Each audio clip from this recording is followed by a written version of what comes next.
Para mitra sadaya, alhamdulillah Mang Jaya ngadongeng judulna Randa Bengsrat karangan Kiliksa nincak bagian ke-44. Rupina para mitra bade ditamatkeun ieu dongeng. Atuh para mitra tangtos naoge Mang Jaya minangka juru dongeng neda jembar hapunten ati para wargi margi seueur lepat carios kasale oleh tah teh para mitra. Atuh cabe naon teh aya kalepatan dina ngalarapkeunana tangtos nage para mitra anu nyarios teh aya wae kalepatanana hapunten nu kasuhun. Pon kitu deui para mitra bilih nu kasabit nami kasabat tempat kagambarkeun lakuning perlampahan kacarioskeun lembur matu Banjarang Karang Pamidangan. Saur Kiliksa oge para mitra sanes dihaja nyebatan mitra sadaya sanes teu aya maksad kadinya namung rupina bae kaleresan wungkul. Ulah kirang-kirang nya ngahapunten oge Kiliksa sareng Mang Jaya nerja jembar hapunten ati para wargi nu sami-sami ngabandungan dongeng ieu. Atuh Mang Jaya bade pamitan bae sareng Kiliksa ngahaturkeun nuhun ulah kirang-kirang nya ngahapunten. Sakali deui para mitra urang tutup ku billahi taufik wal hidayah. Wassalamualaikum warahmatullahi wabarakatuh.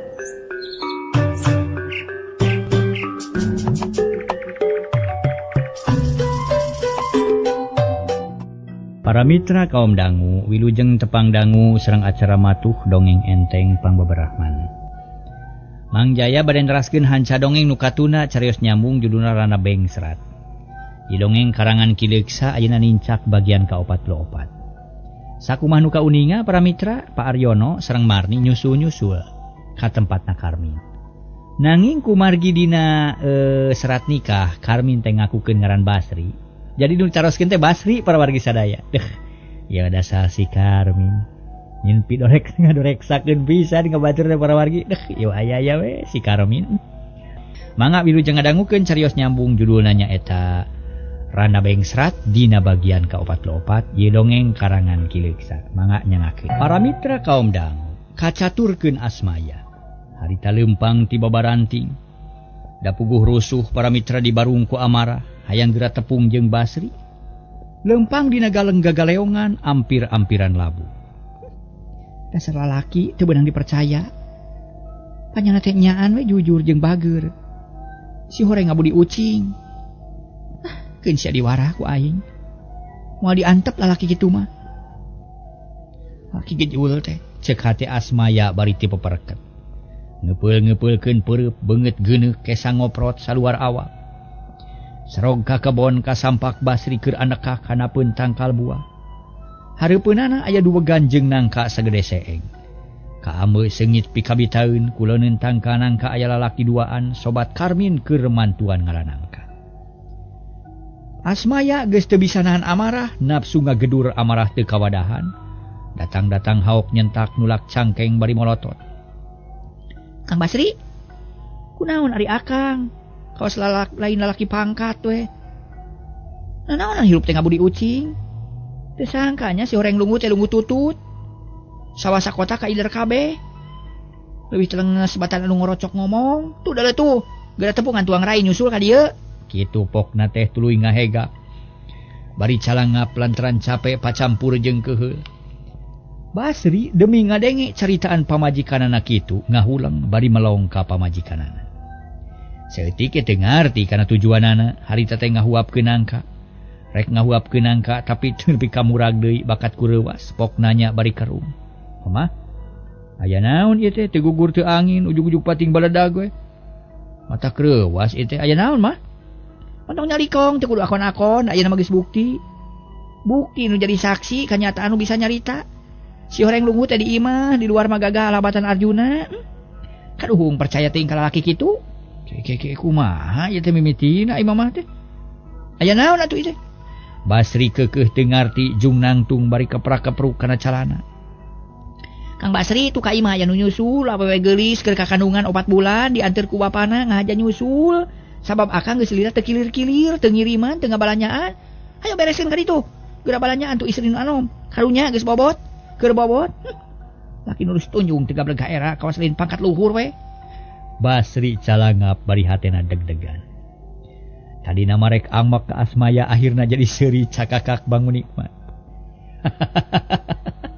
Kunaon ari mama ieu teh? Kawas budak we. Atuh ku batur ujug-ujug ngamak di kebon batur. Ya balik. Geurek balik, tapi aku heula. Pamajikan nu kasabaraha si Marni teh. Palang siang aya di nu sejen da buktina. Sok init-initan alasanna rupa-rupa konsinyir teh ngontrol tim supervisi teh. Nyatana mah konsinyir kanu geulis ngontrol kanu denok. Ngadon ngeunah-ngeunah jeung nu ngora, dasar lalaki gejul. Aya istighfar goreng patut kikituan. Ayo ka imah lah. Ulah ngacacang di kebon nangka bari ge bisi cacag nangkaeun. Aya ngamak mah atuh di imah we ku akang rek dilayanan. Memang Asmaya teh geus tahun-tahun tara ngamak geus lila tara nyarekan ka akang. Rek dirapelkeun meureun sekaligus nya. Ieu urang enteng-entengkeun di imah. Koredaskeun ulah aya nu nyesa. Ceuk Basri. Bari kop kana nangka, kop deui kana bedil angin. Leos ninggalkeun Asmaya nu masih keneh ngajega bari nulak cangkeng beungeutna geuneuh.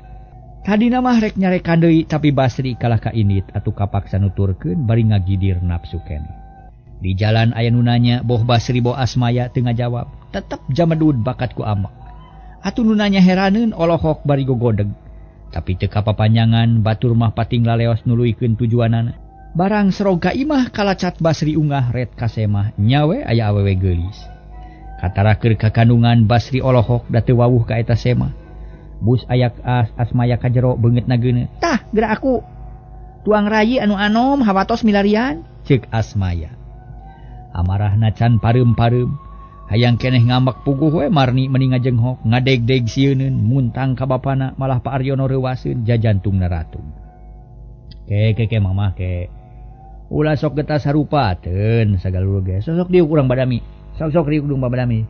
Sagala-gala teh sok getah sarupateun barina oge. Ceuk Basri tetep leuleuy najan amek ge bisa keneh ngadalian hawa nafsu. Gek diuk nyang hareupan Pak Aryono bari Asmaya ngalejeg keneh. Teu kudu loba eko, da ayeuna mah geus nyata. Ka ieu nu nyusul-nyusul teh pek rek dikumahakeun mun di sieu. Narek mungkir deui. Teu bisa mungkir geus kacerak daleg ayeuna mah. Masing belut sakumaha leueurna ge tetep beunang kacerak. Ta buktina bapa. Nya ukal eko nyieun eko, jengkol aya usumna. Ai eko teh eueuh usumna. Leueur siga belut tetep we kacerak geuning hiji bukti mah. Hiji waktu mah tah ayeuna model ayeuna. Cek kumaha cing? Cek Asmaya keukeuh neken ka Basri atuh di kitu-kitu mah hareupeun semah Basri hudang amarahna haok nyentak. Asmaya, diuk.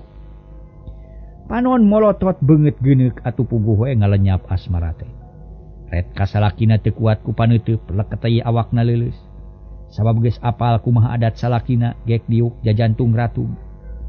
Nempo adegan kitu Marni cameot teu wani ngomong beungeutna pias jajantung ratung. Mun kongang mah yang ngajak balik ka bapana da sieun ku pating jorowo.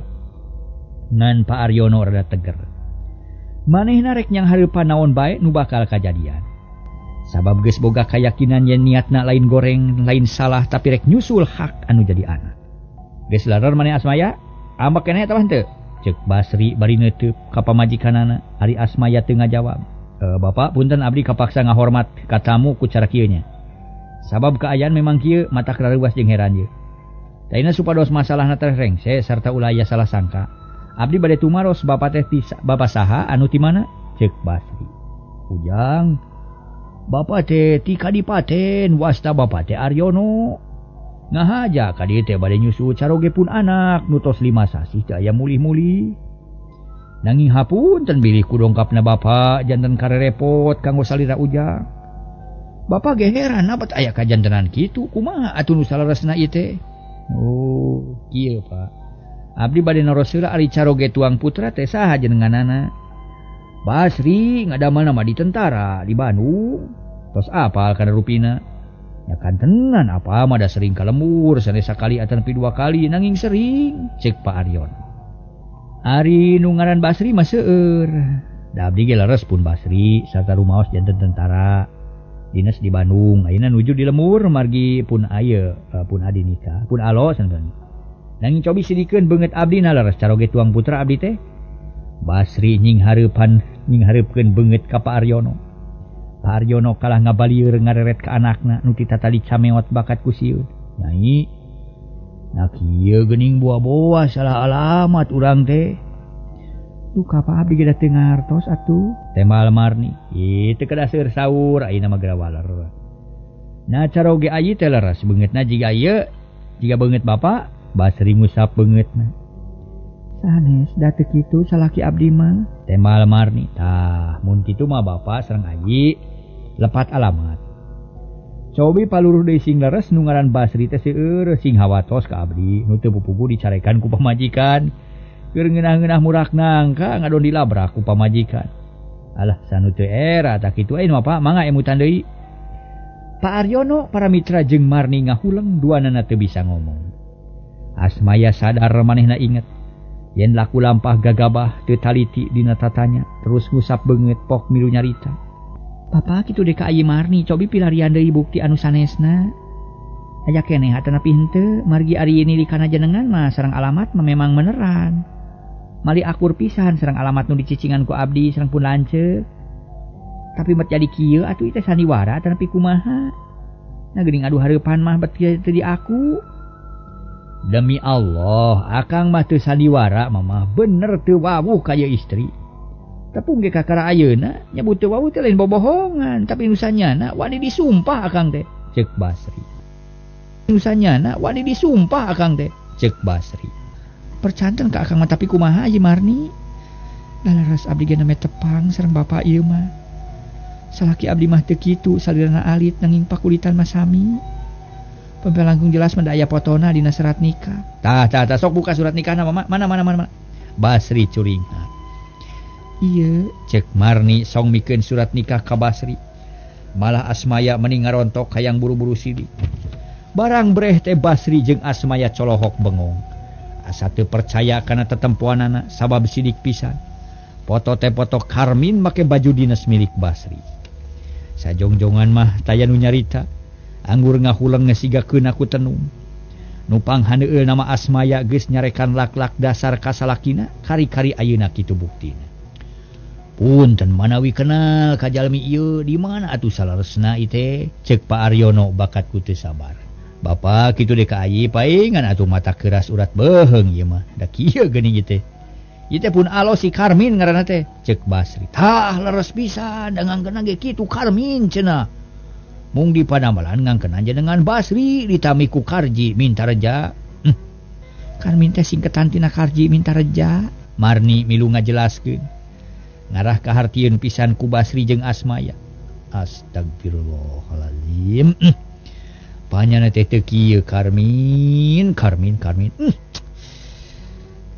Si Karmin Basri humandeuar Asmaya carinakdak amer amek pacampur jeung Eya. Era para mitra. Hapunten Kang Basri abdi maos lepat teu naon maya. Memang kaharti ai kitu cara nama. Ieu mah si Karmin we nu nong torogan urus tunjung ngabaruang ka urang. Tapi kajadi pas parearea omong. Untung aya surat nikah na make foto. Kumaha lamun teu? Beureun hese ngarengsekeunana. Lah, ngan akang mah heranna bat meunangna. Ngaran kieu si Karmin ye. Iraha kawina jeung kumaha carana ye. Aya-aya wae nya. Basri sadar manehna teu nyalahkeun pamajikanana da kaharti jalana kitu. Areskeun Kang ngerakeun ka sararea paluru sing bener.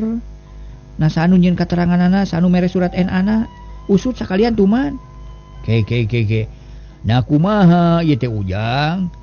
Asal reuwas teuing bapa mah, ceuk Pak Aryono bari colohok.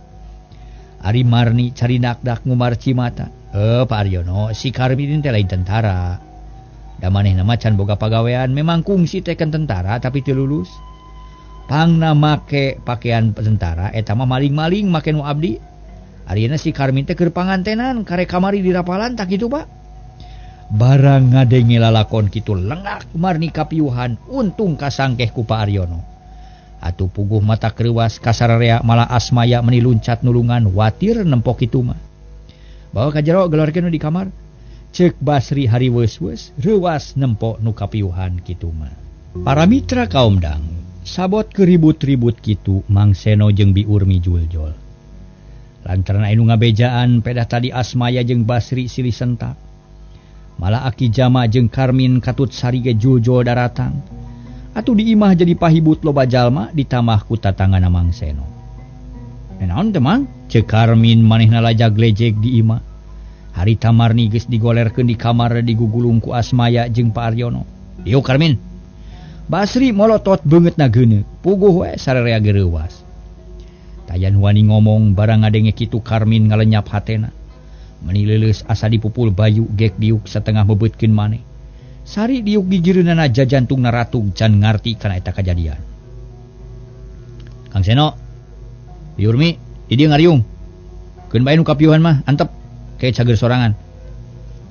Aya naon ieu jeung Basri asa reuwas deui. Urang badami. Lantaran mun diantep bakal ngerakeun ka sarerea. Urang geus kabobolan, bongoh, teu bisa ngasuh budak. Teu bisa ngadidik anak sajabati kacolongan oge katipu ku anak, kasiksa ku anak, balukarna jadi kieu. Basri jiga can puas ngedalkeun uneg-unegna, can wareg ngabudalkeun perasaan hatena. Sarerea jempling tayan wani nyarita ari Karmin ngeluk tungkul bujurna asa peot. Diuk asa teu napak bakat ku sieun. Aki ge leuwas ieu teh aya naon ieu atuh? Cing geura caritakeun ulah dilila-lila ngaran teh rengse, ceuk Aki Jama. Bandungan ku sarerea ieu. Urang geus dibibirang ku si Karmin sabab tetela si Karmin nipu ka kolot. Ngabobodo kanu geus haat mikanyaa. Ngaran kuring dijual, bana kolot diperes, dipake abuntah, dipake rucah, dipake sombong jeung takabur. Akibatna harkat darajat kulawarga rag-rag mending ngagejeret. Bisi Aki jeung Akang Canyaho tuh nu kapiuhan di kamar pamajikan si Karmin nu kahiji urang kadipaten katipu ku si Karmin sabab ngaku-ngaku jadi tentara. Cek Basri bari pepeta panon beureum beungeutna geuneuk atuh pogoh we sari mending ngagurubug ngadenge kitu teh lir dicocok kala tina wahing kureuwas. Kang Karmin nanaonan? Cek Sari berebay cipanon bijil. Ampura we Sari akang rumah sasalah jawab Karmin luk tungkul. Keur kitu torojol Pak Aryono bijil ti kamar gek diuk gigireun Basri. Nu araya di dinya colohok can wabuh ka Pak Aryono. Pak Aryono bener ieu nu ngaran Basri teh? Bari nunjuk ka Karmin. Leres pisan ujang ta eta minantu bapa teh. Nuhun atuh ari kenal keneh. Mangga nyangakeun bade dibeureung, bade dihideung, bade disiksik, dikunyit-kunyit, dicacak, diwalang-walang. Bade dikumahakeun eta budak jenisna memang alo abdi. Malah diasuh jeung dididik ku abdi tapi abdi mah teu ngaboga-boga ayeuna mah. Bapak kagungan hak kanggo nungtut ka manehna. Cek Basri tina awahing ku keukeuh. Ka Karmin jeung era ku pihak Pak Aryono. Ujang. Bapak teh amakna mah nataku sabab saha pijalmaeunana anu teu keuheun nempo minantu kitu peta. Bapak teh rugi harta, rugi tenaga, rugi kahormatan gara-gara jang Karmin. Tapi bapak teh ngingetkeun ka pikahareupeun jeung inget ka jabang bayi nu dikandung ku pun anak. Geus ulah dipapanyangkeun da geus kieu jadina. Mana kitu geus titis tulis pun anak kudu ngaranapan kieu. Tak kitu ari pamadegan bapa mah salaku kolot tapi nyadu ka ari ceuk jenis nama sabab beda rasa beda jiwa kitu. Nuhun bapa abdi leuwih era lamun kitu mah. Tapi kumaha ari parasaan maneh Karmin? Basri neuteub ka Karmin. Sadaya-daya mang rumaos lepat. Sadaya-daya ngeunah sia ngomong teh. Tibang nyebut sadaya-dayanya asar nurus tunyung sia mangerakeun kolot. Daek maneh sia diabuseun ka bui. Sadaya-daya nyangakeun rumaos lepat. Leuwih cocok sia maneh mah dibui diajukeun ka pengadilan. Sabab maneh nipu ka sababaraha jalma, ka dewe, ka Marni, ka Sari, ka Indung jeung ka bapa. Ditambah kanulian ngabobodo jeung nipu. Taya jalan panghadena pikeun ngahukum maneh iwati dibui deuleu, ceuk Basri.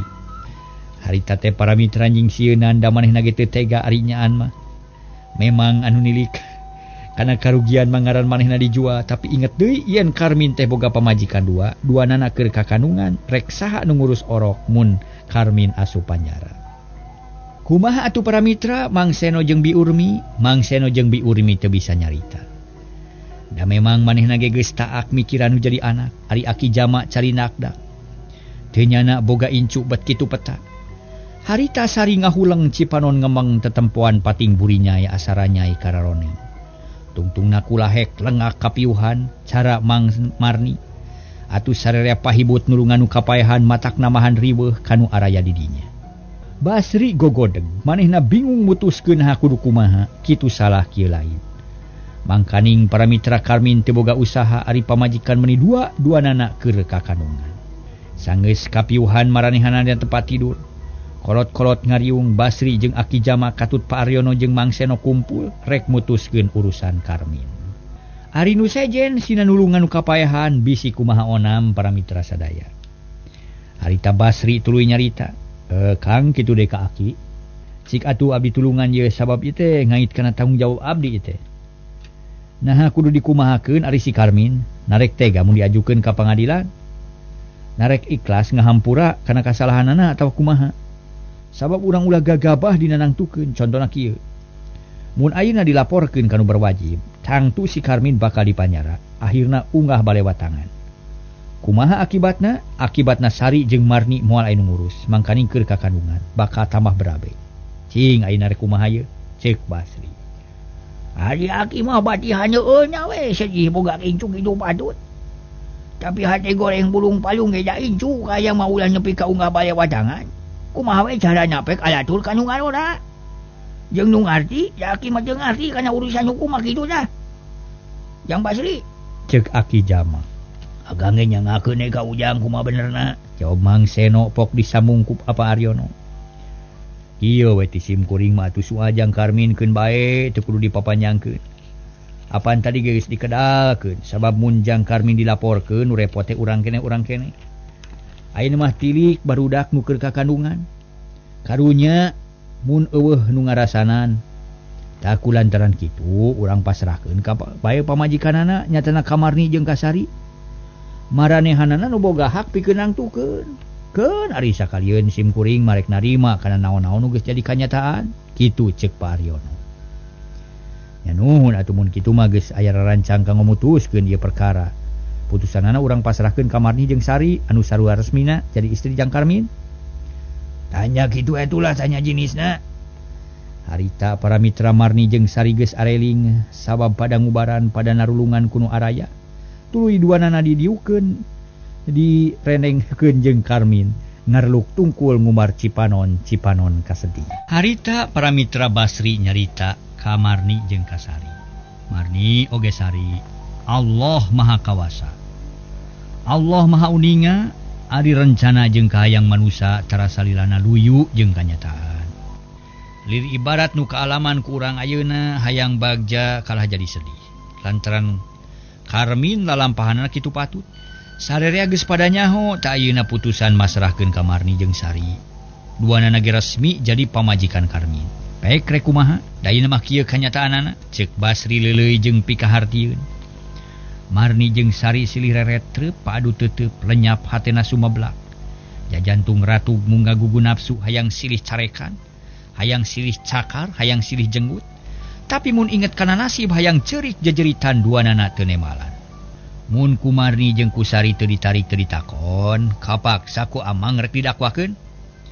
Sabab Karmin teh geus nipu ka sararea ngarugikeun ka sababaraha pihak ka asup Amang. Mang rugi dijual ngaran. Mang rugi di hartina mah di lah kitu we di bibirang. Cek Basri siga nu nyarek luluasan. Na atuh gebeg duana ngagebeg Marni cengkat Sari neuteup ka Basri. Bapak ulah kitu sing hawatos ka abdi. Pamikang Karmin dipanyara saha nu bade ngurus putrana. Nu aya dina kandungan abdi. Cek Marni. Laras abdi ge kitu teu tega upami Kang Karmin dugi ka dipanyara mah. Pamilaras kitu mah sawios abdi bade nanangan lara tunggara. Abdi rela masrahkeun Kang Karmin ka Marni. Asal Kang Karmin ulah dipanyara. Abdi mah moal owal da geus laksana kawin jeung Kang Karmin. Sumpah abdi geus kacumponan abdi salamet. Moal paeh jadi siit da geus laksana kanggo abdi mah sakieu ge untung keneh dibandingkeun sareng paeh marakayangan. Cek Sari ngomongna ka mana bae ciga aya nu mapatah. Atuh puguh sarerea mending ngajenghok pating puringkak bulu punu. Ras inget kana lalakon nu geus kaliwat Sari kungsi susumar. Magarkeun kajeun paeh jadi siit batan kudu kawin ka Mirja. Sabab cinta Sari keur Karmin moal dibikeun kanulian, ayeuna ucapanana geus laksana, geus bisa kawin jeung Karmin. Masya Allah. nepi kadinya eta pikiran teh kumaha Kang Seno. Basri teu bisa mutuskeun Karmin inghak-inghakan kaduhung sagede gunung teu ngagugu kana papatah kolot. Bingung Akang Majang poe lah masrahkeun. Kumaha pamadegan maneh Karmin? Ngakeun ka Mang ujung-ujung dihirupan aja dihukum gantung dibuang tinggi ki abdi marido Mang. Ceuk Karmin. Ayeuna dengekeun putusan ieu nya. Putusan kuring sararea kudu nyaksiannya. Ceuk Basri jep sararea jempling. Karmin sah boga pamajikan dua. Teu meunang aya naon-naon satungtung jabang bayi can lahir. Kalayan ulah aya pacek kocokan, ulah aya paceng kadan. Lamun aya hiji pihak nu rek ngagugat, rek minta diserahkeun eta mah engke sanggeus ngalahirkeun. Titik. Ceuk Basri sararea nyebut nyakseni satuju kana eta putusan. Karmin atoh Marni jeung Sari narima kana putusan. Dua awewe nu sanasib can bisa nangtukeun pamadegan sabab pikiran keur kaweun. Halus pisan mun dibere putusan kitu, engke mun bayi geus lahir kari mikir-mikir. Narek tetep jadi pamajikan Karmin atawa rek minta diserahkeun eta kabeh gumantung ka Sari jeung Marni. Mung hanyaka dongengna ka Bujang Seep para mitra. Aduh, gitu para wargi sadaya. Aduh, dugi ka dieu para mitra dongeng nu judulna Randa Bengserat karangan Ki Leuksa. Mung dugi ka bagian ka-44. Atuh 44 ge teu tamat para mitra aya keneh waktos ye pikeun Mang Jaya nya ngahaturkeun nuhun ka para wargi. Upami ku urang dilenyepan dina ieu dongeng para mitra, aya masalah-masalah nu tiasa dilenyepan. Di antawisna urang para mitra sadaya ulah getah sarupateun dina hartosna mah mutuskeun hiji masalah. Model Marni oge para wargi sadaya. Anjeunna ulah kitu wae gampil kabongroy ki hiji jajaka. Anu ngangkenkeun jajaka atanapi anu ngangkenkeun boga naon teh damel nyepeng kalungguhan di anu sareng sajabina. Da ieu ulah babari ka naon teh kabongroy atuh sepuhna nya kitu keneh di para wargi kudu leuleus jeujeur liat tali kudu asaknya nempo. Kitu cenah para mitra kudu asak-asaknya ngejo bising tutung tamagana. Kudu asak-asaknya nempo bising kaduhung akhirna kah kaduhungna teh model Marni tadi kitu para wargi sadaya. Upami ku urang dilenyepan seueur masalah-masalah anu tiasa dilenyepan ku urang nu janten contoh pikeun urang sadaya, anu janten eunteng pikeun urang sadaya. Contona kalakuan ieu para mitra Karmin lah budak basangka Kang adi-adi mah ulah diturutan model Karmin teh ek nurutan si Karmin cenah we jadi boga pamajikan dua ulah nimulkeun hiji masalah nu kacida pisan abotna pikeun ka hareupna. Kakolot ngabobodo para mitra sadaya. Kabatur nipu bade kumaha atuh teh si Karmin. Memang hirup mah hirup jelema kitu ge, ngan hirupna tos tiasa kagamar kumaha kahirupanana. Moal tentrem salamina diudag-udag ku kabingung, diudag-udag ku kalakuan sorangan. Gitu para mitra. Atuh model Sari de awon kalakuan teh anjeunna make jeung ingkah ti imah bari jeung naon teh musingkeun ka kolot. Kabur ti imah maksud jeung tujuan yangan Karmin. Eta tujuan hade mung aya saena lamun dibadamikeun jeung kolot. Ulah kolot teu dibawa dibadami, ceuk harepna bae. Hayang kumaha hayangna dirina bae, kitu cenah para mitra. Kumaha ceuk harepna teu kenging eta teh para wargi sadaya. Kolot kudu dibawa badami. Lantaran mun kolot dibawa badami mah geus tangtu masalahna teh moal kieu para wargi sadaya. Mangga eta mah lenyepaneun sadayana, mudah-mudahan para wargi sadaya. Urang tiasa ngalenyepan ieu masalah-masalah anu memang aya manfaatna pikeun urang sadaya. Model Mang Seno para wargi sadaya, anjeunna ge kedah leres-leres, hiji kolot anu ngadidik anu jadi anak. Ulah-ulah kena anak-anak menta anu dicumponan bae, disilidik heula para wargi sadaya. Kedah disilidik bener, teh teh keur kapentingan diajarna budak. Bener, ieu teh keur kapentingan sakolana budak. Kedah disilidik para wargi sadaya, ulah percaya teuing ka budak. Kitu diantawisna para wargi sadaya. Seueur masalah-masalah anu memang para wargi sadaya ku urang tiasa dilenyepan, dicanak saripatina tina ieu dongeng, mudah-mudahan aya manfaatna pikeun urang sadaya. Waktosna para wargi sadaya ka Bujang Seep, ti Mang Jaya bilih para mitra sadaya dina Mang dongengkeun ieu dongeng kirang nyugemakeun hapunten nu kasuhun. Mang Jaya yakin sayakin-yakinna wilujeng kantun bae ka sadayana permios.